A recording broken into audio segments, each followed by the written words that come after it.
en attendant le proche, je vous montrer un tour de magie, vous en dites quoi? Ouais, Pas de problème. Alors, il me faut une pièce, un bol et de l'eau. Je pose la pièce dans le bol. La voyez-vous? Oui. Reculez-vous un petit peu.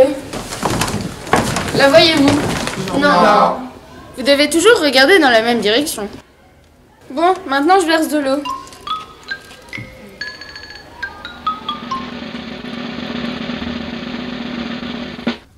Magique, elle a réapparu. Mais attends, mais si t'es une vraie magicienne, fais-la disparaître cette pièce. Ah, bah ça, moi, je sais faire. Ah oui, avec tout le maquillage que tu achètes, c'est sûr que les pièces, tu sais les faire disparaître. Ah, c'est drôle. Attendez, vous allez voir ce que vous allez voir. Rapprochez-vous.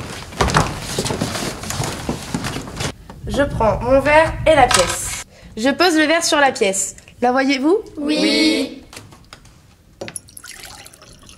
Oh, magique, elle a disparu. Oh, mais attendez, il n'y a rien de magique là-dedans. On a vu ça en physique. Il s'agit du phénomène de réfraction. Vous avez compris?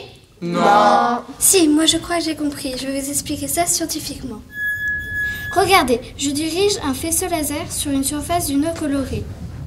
Maintenant, si nous ajoutons de la poussière, nous voyons que le laser est dévié. En fait, ces deux tours de magie peuvent être expliqués par le même phénomène, la réfraction. Pourquoi voit-on la pièce au début du tour? La pièce diffuse de la lumière, certains rayons pénètrent dans notre œil. Pose-toi, je vous explique la suite. Donc quand on se décale, les rayons de la lumière ne pénètrent plus dans notre œil et c'est pour cela qu'on ne voit plus la pièce. Pourquoi voit-on réapparaître la pièce en ajoutant de l'eau?